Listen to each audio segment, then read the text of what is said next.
Yes, good evening everyone. Good evening ma'am. हम लोग कर रहे थे यूनिट 4 इकोनॉमिक्स के अंदर, दैट इज एक्सचेंज रेट और डिटर्मिनेशन ऑफ एक्सचेंज रेट। ये सब हम लोगों ने किया था, राइट? अभी है ना, आज हम लोगों को थियोरी कर लेते फटाफट से। परचेजिंग पावर पैरिटी, ये ना आती है ये वाली theory. Okay, this is very important theory. So इसको कैसे प्रेजेंट करना है, क्या करना है, वो मैं आपको समझा देती हूँ उसके रिलेटेड।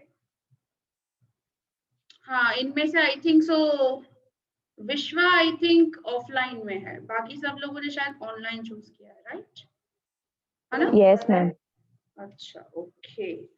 हाँ, तो परचेजिंग पावर पैरिटी आता ही है, हाँ Vishwa, mostly it's very very important. So देखो यहाँ पे क्या लिखा हुआ है पर्टिकुलर कि स्वीडिश इकोनॉमिस्ट गुस्ताव कैसल ने इसको ट्राई किया है, परचेजिंग पावर पैरिटी थ्योरी को। मतलब यहाँ पे जनरली क्या कंसीडर किया जाता है, that is a PPP, triple P theory है ये, पीपीपी। सो इसमें क्या है, हम लोग गुड्स ले रहे हैं। फॉर एग्जाम्पल इंडिया में भी वो चीज ली जा रही है। जैसे फॉर एग्जाम्पल इंडिया में लैपटॉप, यूएसए में लैपटॉप। तो यूएसए में लैपटॉप कितने का है, इंडिया में लैपटॉप कितने का है, उन दोनों को देखकर हम लोग क्या कर सकते हैं, एक्सचेंज रेट डिराइव कर सकते हैं। समझे? हम लोग प्राइस बता सकते हैं कि ये लैपटॉप की कॉमन प्राइसिंग क्या होगी, $1 equals to how much rupees.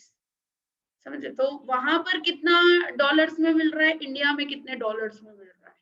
So that is the purchasing power parity.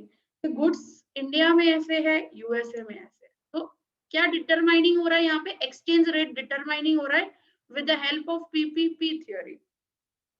देखो, तो यहाँ पे सबसे पहले तो आपको यही हेडलाइन डालनी है कि गुस्ताव कैसल,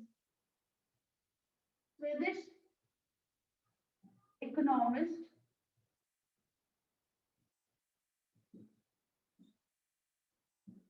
गुस्ताव कैसल ने प्रेजेंट किया है पीपीपी। बहुत अच्छे से उन्होंने एक्सप्लेन किया है। देखो, इसकी डेफिनेशन हम लोगों को नेक्स्ट बतानी है कि डेफिनेशन क्या है। आपको जो डेफिनेशन अच्छी लगे आप बता सकते हो, बट यहाँ पे क्या है, ऐसा भी हो सकता है, the relative value of different currencies is decided on the basis of their internal purchasing power.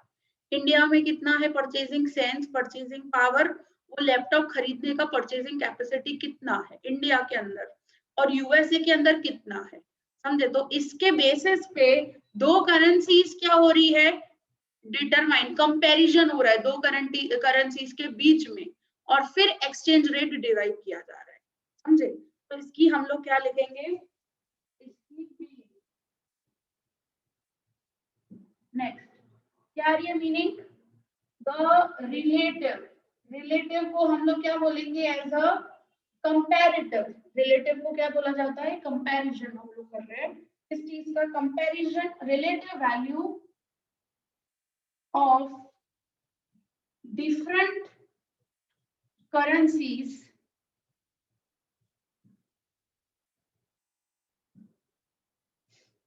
is decided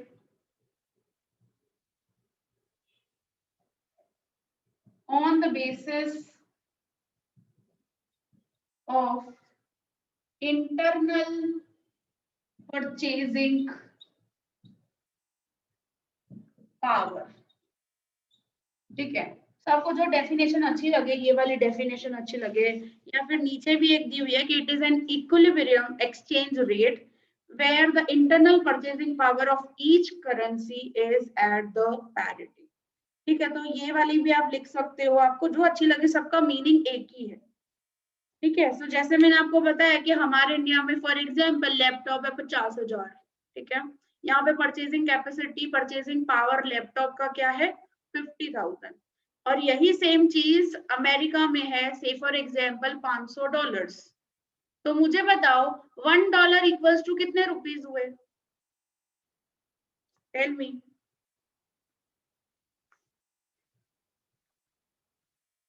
बताओ $1 equals to how much.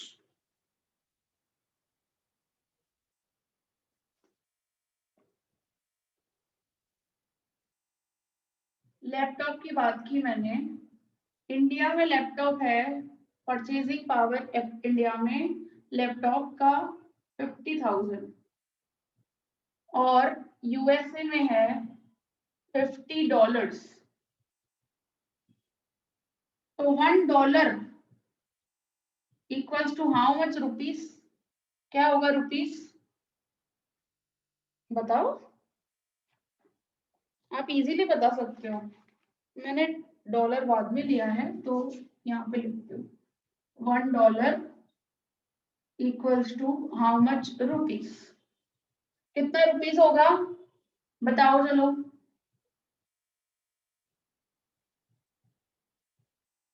1,000 1,000 50,000 divided by by 50, हाँ 1,000। 1,000, ठीक है। सो $1 क्या आया? 1,000, ठीक है।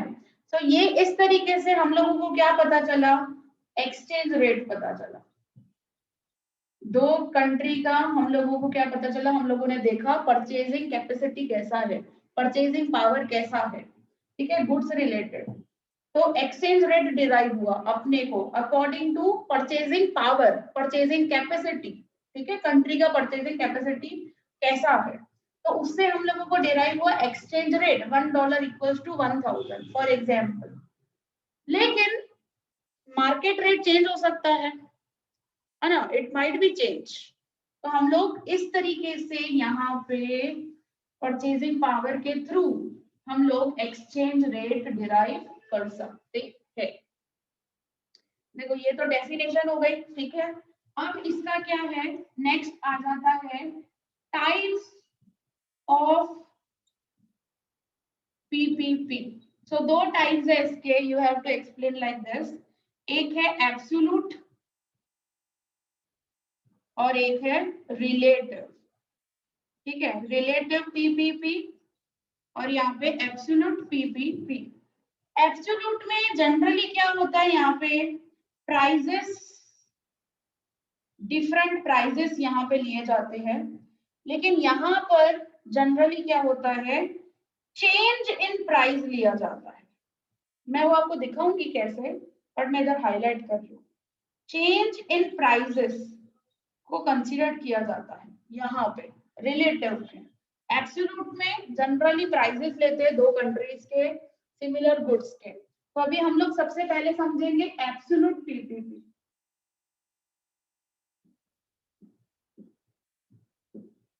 एब्सोल्यूट पीपीपी क्या है? तो यहाँ पे आई थिंक सो कुछ अजम्पशन भी होंगे कि हाँ, ट्रेड ऑफ कंट्री, यहाँ पे दो कंट्रीज के बीच में ट्रेड क्या है, फ्री है। ये अजम्पशन हम लोगों को लेना पड़ेगा क्योंकि थियोरी पढ़ रहे हैं ना अपने, तो थियोरी पढ़ने के लिए हम लोग हमेशा क्या करते हैं, अजम्पशन लेते ही है। तो ट्रेड वही फ्री है, डिमांड पैटर्न वही का वही है, डिमांड जैसे इंडिया में है वैसे यूएसए में है, सेम, उसमें कोई चेंज नहीं हो रहा। फिर quality of the product is also same इसके अंदर, ठीक है। तो ये तीन चीजें हम लोग यहाँ पे लिखेंगे अजम्पशन में। क्या है पहली चीज, ट्रेड इज फ्री, क्योंकि फ्री है ना, simply trade of two country is free, trade is free between two countries, ऐसे भी लिख सकते हैं हम लोग, बिटवीन टू कंट्रीज। आप इंडिया से खरीदो या यूएसए से खरीदो, इट्स अ फ्री ट्रेड, कोई लीगल रेस्ट्रिक्शन यहाँ पे नहीं आ रहा है। सेकेंड चीज अगर मैं बोलूं तो सेकेंड क्या आ रहा है यहाँ पे, डिमांड पैटर्न भी क्या है, इज यूनिफॉर्म, सेम है। और द थर्ड थिंग, भाई आपको ऐसा लगे कि लैपटॉप की इंडिया में क्वालिटी कैसी होगी, यूएसए में क्वालिटी कैसी होगी, तो ऐसा समझ के चलना है दोनों की सेम है, तो ही हम लोग ये थ्योरी दे सकते हैं, क्वालिटी इज ऑल्सो यूनिफॉर्म,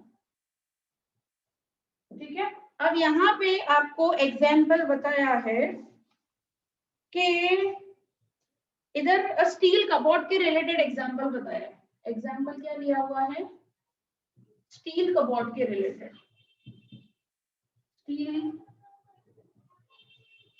कबॉर्ड है भाई, तो मैं दो प्राइजेस यहाँ पे ले लूं, यूएसए में और इंडिया का।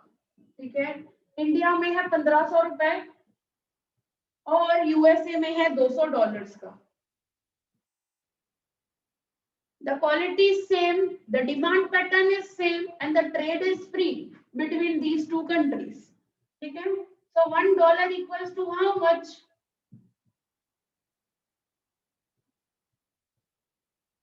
Tell me. 1500 divided by 200. क्या है आंसर? बताओ।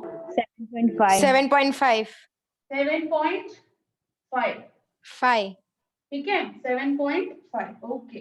तो $1 इक्वल्स टू हमारे पास क्या आया? 7.5। तो ये क्या हुआ? ये हुआ हमारा एक्सचेंज रेट डिसाइड हुआ किसके बेसिस पे?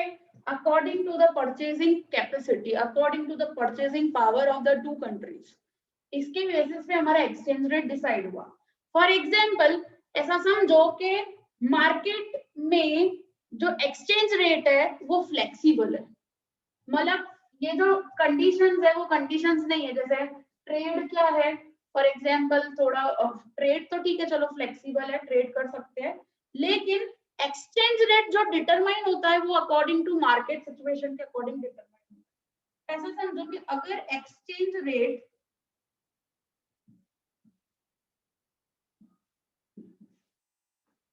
$1 इक्वल्स टू अगर 6 रुपीज हो,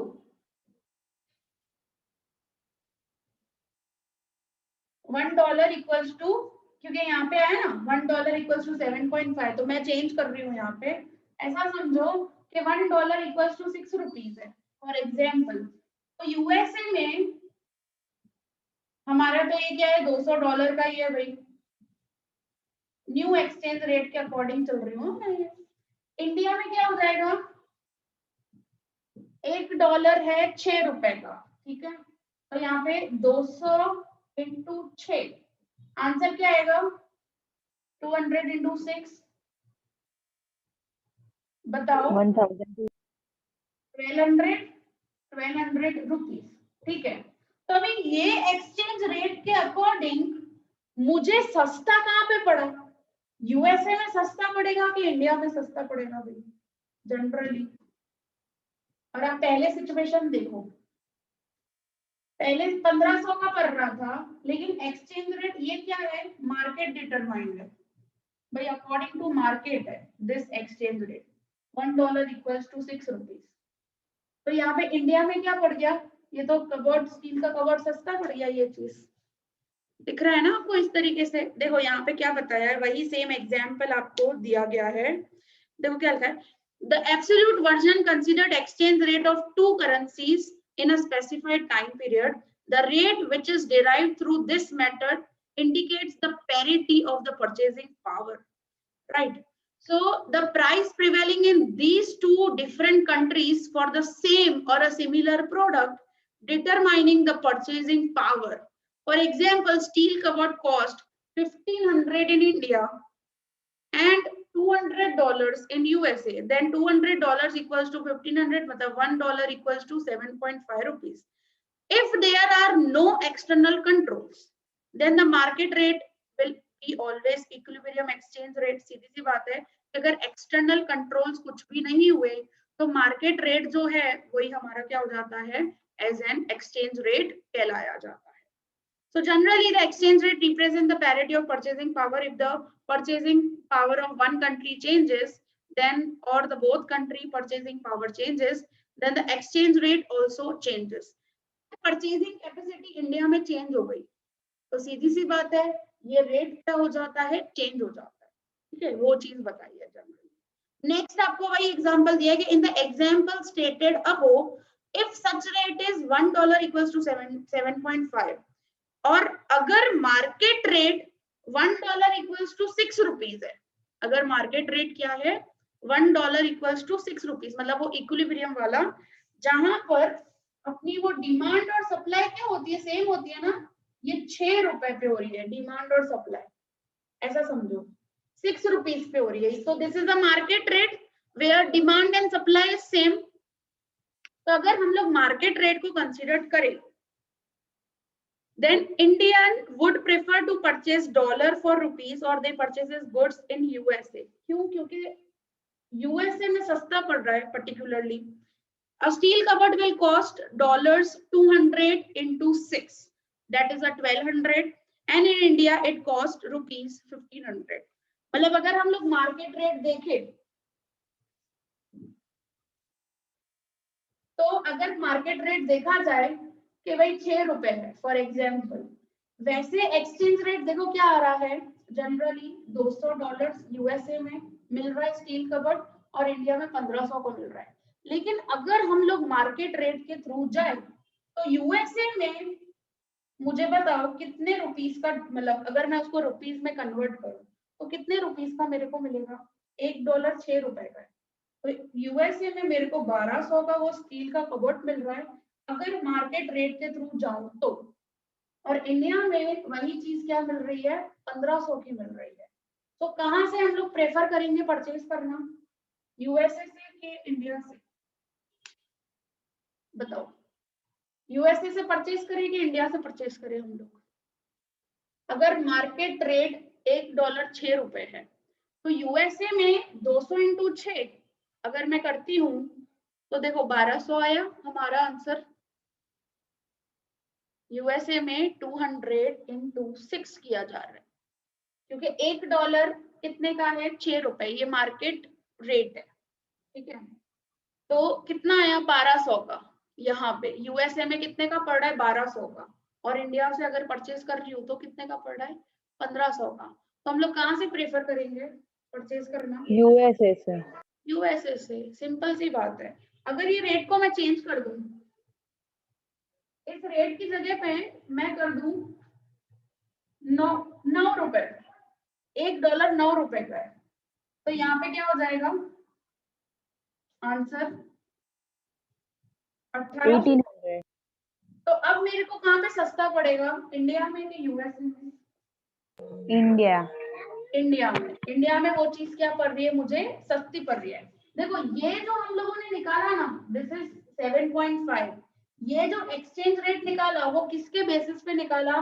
परचेजिंग पावर के ऊपर, कि भाई दोनों कंट्री में कितना खरीदने की ताकत है, परचेजिंग कैपेसिटी कितनी है एक पर्टिकुलर स्टील कबोर्ड को खरीदने की। तो इंडिया में 1500 रुपए की ताकत है, यूएसए में $200 की। लेकिन अगर मार्केट रेट को फॉलो करें तो मार्केट रेट के हिसाब से तो यूएसए में स्टील का कबर्ड महंगा पड़ रहा है अगर हम लोग देखने जाए तो, और इंडिया में स्टील का कबर्ड सस्ता पड़ रहा है, तो इंडिया से खरीदेंगे हम लोग, क्योंकि ट्रेड तो वैसे भी फ्री है ना। दो कंट्रीज के बीच में हम अजम्पशन क्या ले रहे हैं यहाँ पे? ट्रेड तो वैसे भी फ्री है, कहीं से भी खरीदो, कोई लीगल रेस्ट्रिक्शन तो बीच में आ ही नहीं रहे हैं, क्योंकि trade is free between the countries and the demand pattern is also uniform. Demand जितनी इंडिया में वैसी उतनी ही यूएसए में भी है, तो जहां से सस्ता पड़ेगा वहां से अपने प्रेफर करेंगे ना उस चीज को खरीदने के लिए। तो यहाँ पे अजम्पशन, बट प्रैक्टिकल लाइफ में इस तरीके से अप्लाई नहीं होता है। मेन चीज ये है क्योंकि ट्रेड इज नॉट फ्री। दो कंट्रीज के बीच में इंपोर्टिंग एक्सपोर्टिंग करना फ्री नहीं है प्रैक्टिकल लाइफ में।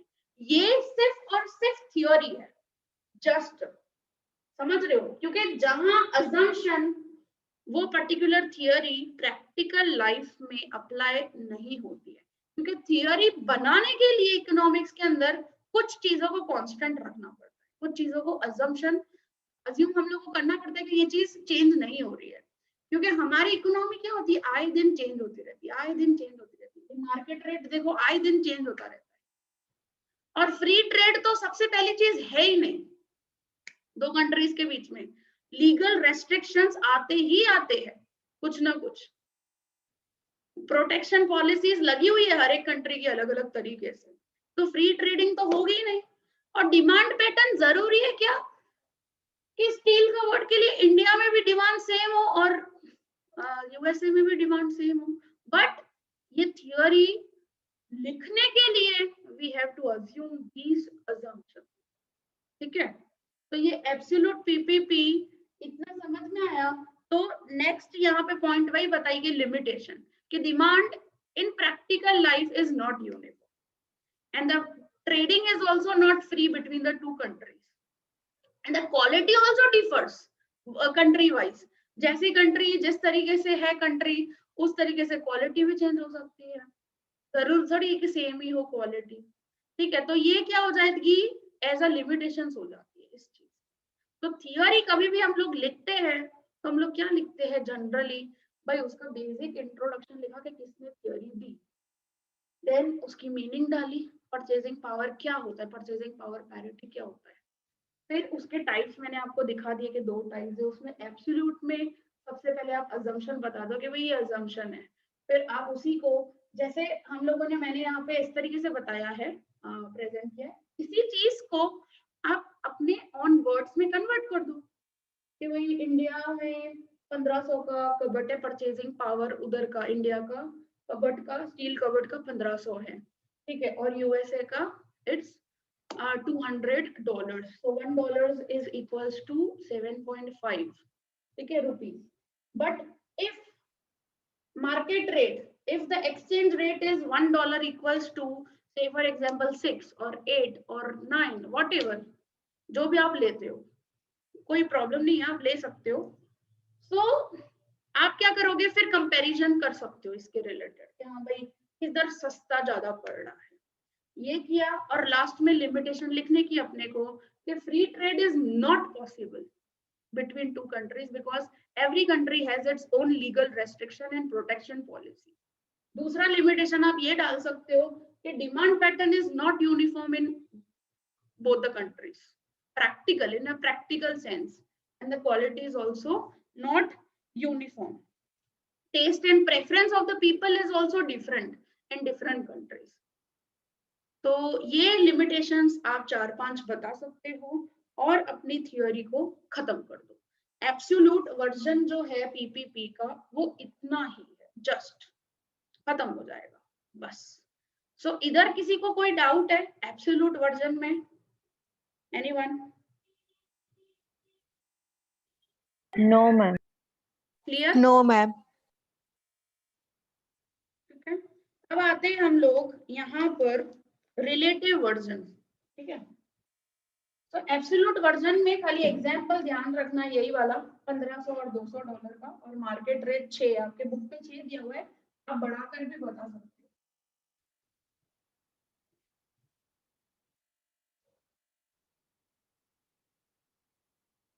अपने रिलेटिव वर्जन समझते हैं। ये थियरी आपके सबसे आईएमपी 10 मार्क के अंदर ये थियरी पूछेंगे। मेरा पता नहीं क्यों हमेशा ऐसा ही होता है, मैं चैप्टर 1 और फिर सीधा चैप्टर 4, तो आपका सिलेबस भी इसमें वैसा ही है, चैप्टर 1 की और मैं चैप्टर 2, चैप्टर 3 की और मैं चैप्टर 4, मतलब अपना तो समझ लो कि विश्वा के अपने ये चीज करके जाए ना इतनी चीज भी, और एमसीक्यू हम लोग टेक्स्ट बुक के अंदर से पढ़ते जाए तो हम लोग इजीली क्रॉस कर सकते हैं मार्क्स आराम से, क्योंकि पता है कि रिकार्डो वाली थियोरी मोस्ट प्रोबेबली पूछी जाती है फर्स्ट चैप्टर के अंदर से। उसके सेकंड चैप्टर में भी 2 थियोरी है, उनमें से वो 2 थियोरी में से एक तो आनी है, वो तो नक्की ही है एकदम। तो या तो मार्शल या तो फिर जेएस मिल, ये 2 थियोरी है। तीसरे चैप्टर की और में चौथा चैप्टर में भी थियोरी दी हुई है अपने को पीपीपी, या तो एक्सचेंज रेट दिया हुआ है अपने को, उनमें से एक ना एक क्वेश्चन तो आना ही आना है।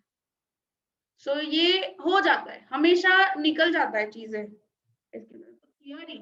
जितनी थियोरी है ना उसको अगर हम लोग अच्छे से समझ के जाए आराम से हम लोग पूरा का पूरा फुल स्कोर कर दे, क्योंकि थियोरी के अलावा उनके पास कुछ और है ही नहीं गुजरात यूनिवर्सिटी के पास कुछ पूछने लायक।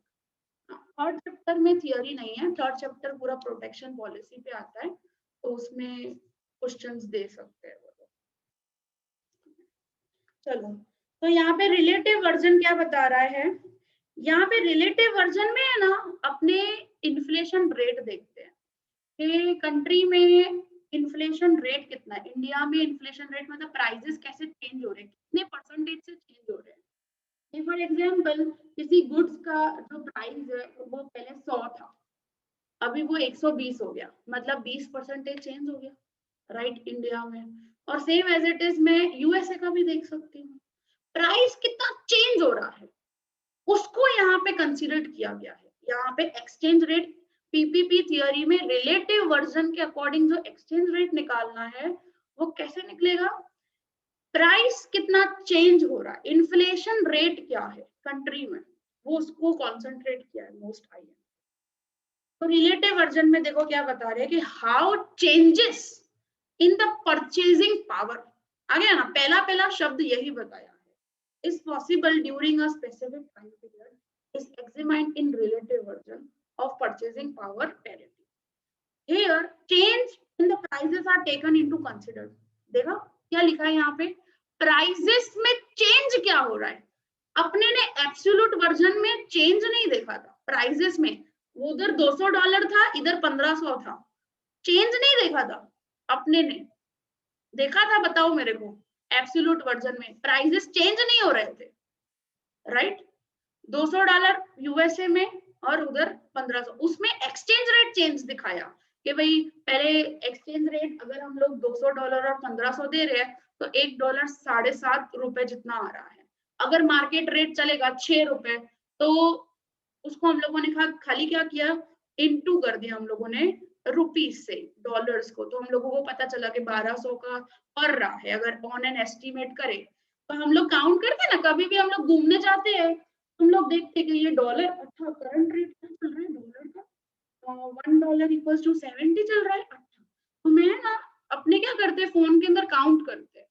कि यार ये चीज अगर लैपटॉप या मैं आईफोन अगर मैं यूएसए से खरीद रही हूँ, यूएसए में से फॉर एग्जाम्पल $100 का, फॉर एग्जाम्पल जस्ट $100 का है, तो मैं उसको क्या करके देखती हूँ, कन्वर्ट करके देखती हूँ, यहाँ $1000 का है फॉर एग्जाम्पल, तो मेरे को आईफोन यूएसए के अंदर 70,000 रुपए का पड़ रहा है, और अगर मैं यही आईफोन अपने अगर इंडिया से लेंगे तो मेरे को 1 लाख रुपए का पड़ जाएगा, तो सस्ता कहाँ पे है, सस्ता मेरे को 70,000 का पड़ रहा है, तो हमने कन्वर्ट करके देखते हैं ना ये चीज, कभी भी हम लोग फॉरेन जाते हैं, दुबई जाएंगे, यूएसए जाएंगे, कनाडा जाएंगे, कभी कहीं पे भी अब्रॉड जाएंगे ना, ये चीज पहले करके देखते हैं कि भाई कैसे पड़ रहा है। अब जैसे आईफोन तो पता है कि भाई अपने इंडिया में महंगा पड़ता ही है, इस वजह से लोग बाहर से मंगवाते हैं, क्यों बाहर से मंगवाते हैं, क्योंकि वहां पे सस्ता पड़ता है, क्योंकि हम लोग कन्वर्ट करके देखते हैं उसको, अभी डॉलर्स में चेंज नहीं हो रहा है, वहां पे 1000 रुपए एक्सचेंज रेट मार्केट का चेंज होता है, मेन चीज वो है, समझे, परचेजिंग पावर तो वही है, यूएस डॉलर का यूएसए में उतना ही डॉलर्स है, इंडिया में उतना ही है, परचेजिंग पावर तो मेन चेंज होता है एब्सोल्यूट वर्जन में क्या, एक्सचेंज रेट चेंज होता है, ठीक है, लेकिन रिलेटिव वर्जन में इस चीज के रिलेटेड बात नहीं है, प्राइसेस चेंज हो रहे हैं, समझे, सो यहाँ पे वो चेंजेस के रिलेटेड यहाँ पे बताया हुआ है। So the relative version of this theory can be explained in the most practical manner. It considers the changes in the relative purchasing power. Relative का मतलब होता है comparative, है ना? The equilibrium of exchange rate is related with that. The equilibrium exchange rate is assumed as a base period, and on that basis the revised rate is calculated. तो यहाँ पे exchange rate पहले कितना था base year का ले रहे हैं हम लोग, और फिर कितना चेंज हुआ वो यहाँ पे कंसीडर करेंगे, ठीक है। So internal purchasing power P1 of the current year बताया है, और एक्सटर्नल परचेजिंग, और इंटरनल परचेजिंग मतलब डोमेस्टिक का purchasing power P1 that is the price of the current year, और external purchasing power as compare to the base year, ठीक है, तो वो P2 जस्ट बताया हुआ है। सो न्यू एक्सचेंज रेट, इधर फॉर्मूला दी हुई है अपने को, new exchange rate equals to current internal rate divided by current external rate. जैसे यहाँ पे एग्जांपल दिया है, suppose the base year's rate between India and USA is $1 equals to 20 rupees, क्या बताया है, $1 इक्वल्स टू 20 रुपीज, ठीक है, ये बेस ईयर का बताया है just. The price index, price कितना चेंज हो रहा है इंडिया में, यहाँ पे एक्चुअली 1500 यहाँ पे लिखा हुआ है, 1500 and in USA it is 200. ठीक है, तो यहाँ पे एक्चुअली मिस्टेक की है आपके बुक के अंदर थोड़ी बहुत.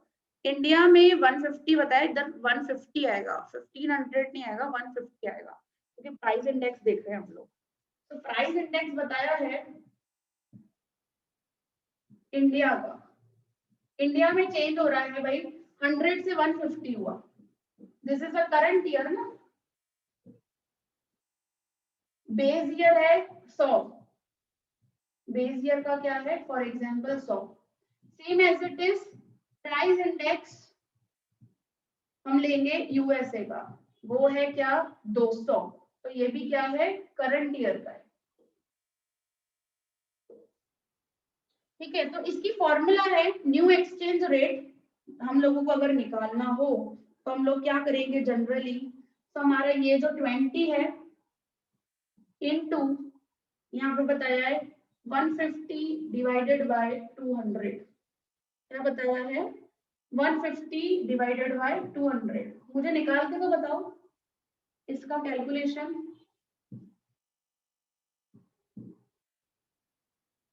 30 divided by 250, 15. $1 equals to 15 rupees. ये आ रहा है ये चीज, न्यू एक्सचेंज रेट. तो हम लोगों ने यहाँ पे क्या कंसीडर किया, यहाँ पे हम लोग क्या कंसीडर कर रहे हैं, प्राइस इंडेक्स. इन्फ्लेशन रेट देख रहे हैं हम लोग यहाँ पे, कितना प्राइस चेंज हो रहा है, वो भी करंट ईयर का. जनरली पहले 20 था, राइट. अब क्या हो गया है, न्यू एक्सचेंज रेट आ गया है हमारे पास 15 रुपए. $1 equals to 15 rupees. So this means that rupees costly as compared to the dollar, because price in USA is more than that in India. So the exchange rate is likely to change in the short period, but in the long run it will change with the changes in exports and imports. ये तो चलो अपने को पता चला कि भाई ये शॉर्ट रन में चीज होती है, लेकिन रियल लाइफ में, प्रैक्टिकल लाइफ में क्या होता है जनरली, एक्सपोर्ट्स कितना हो रहा है, इंपोर्ट्स कितना हो रहा है, उसके बेसिस पे एक्सचेंज रेट होता है. कितना डिमांड है, कितना सप्लाई है. इसमें लॉन्ग पीरियड में, शॉर्ट पीरियड में तो चेंज हो सकता है ये इन्फ्लेशन रेट की वजह से, लेकिन लॉन्ग पीरियड में हमेशा क्या होगा, exports imports. If the prices in the USA increase then exports would decline and demand for the dollars will go down. अगर यूएसए में प्राइसेस बढ़ जाते हैं फॉर एग्जाम्पल, तो क्या करेगा पर्टिकुलरली, अगर प्राइसेस बढ़ जाते हैं यूएसए में, तो यूएसए क्या करेगा जनरली, अगर गुड्स के प्राइसेस बढ़ जाते हैं तो डिमांड क्या हो जाती है जनरली. सो देखो क्या लिखा है, if prices in USA increases then exports would decline and demand for the dollars will go down. In India rise in export would increase in demand. अगर हम लोग जितना एक्सपोर्ट करेंगे मतलब क्या कर रहे हैं, पर्टिकुलरली वहां पे डिमांड क्रिएट कर रहे हैं उस चीज के लिए, and the exchange rate would again change. सो पूरा का पूरा जो मार्केट चेंज होगा वो किसके बेसिस पे होगा, प्राइस की वजह से चेंजेस होगा. क्योंकि हम लोग कब एक्सपोर्ट करते हैं इंडिया वाले, जब डॉलर का रेट ज्यादा चल रहा, डॉलर का रेट ज्यादा चल रहा हो. अगर $1 इक्वल्स टू 80 जाएगा फॉर एग्जाम्पल, ऐसे सिचुएशन में अपने लोग एक्सपोर्ट ज्यादा करेंगे, क्योंकि अपने लिए वो फायदेमंद है. हम एक्सपोर्ट कर रहे हैं मतलब सामने वाली कंट्री के लिए हम लोग क्या कर रहे हैं, डिमांड क्रिएट कर रहे हैं. सामने वाली कंट्री में हम बेच रहे हैं ना, तो वहां पे डिमांड क्रिएट होगा उस चीज का.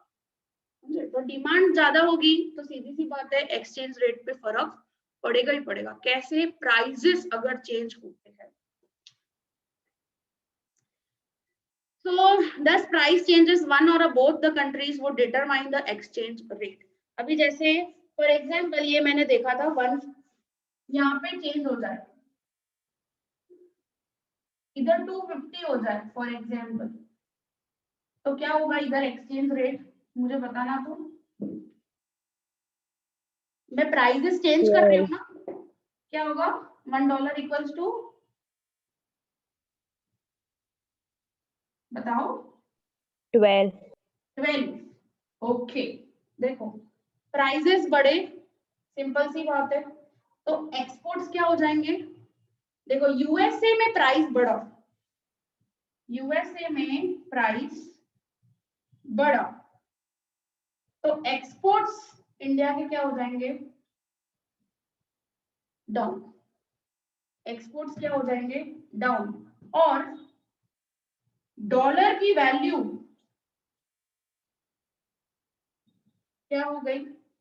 डाउन हो गई। ये वाली जो लाइन अपने ने पढ़ी थी, वो लाइन को मैंने प्रूफ किया कि अगर यूएसए में प्राइसेस बढ़ेंगे, देखा यूएसए में अगर प्राइस बढ़ रहा है तो एक्सपोर्ट्स क्या हो जाएगा? एक्सपोर्ट्स ऑफ इंडिया डिक्लाइन, और डॉलर की वैल्यू क्या हो जाएगी? कम। इसका ही रिवर्स सिचुएशन, अगर 150 करूं, नहीं 150 तो नहीं, 100 मेरे को लेना पड़ेगा, क्योंकि 150 करूंगी तो 20 आने वाला है। 100 अगर लूं तो यहाँ पे क्या होगा? डॉलर का वैल्यू क्या आएगा? $1 इक्वल्स 30. कितना आएगा? 30. 30।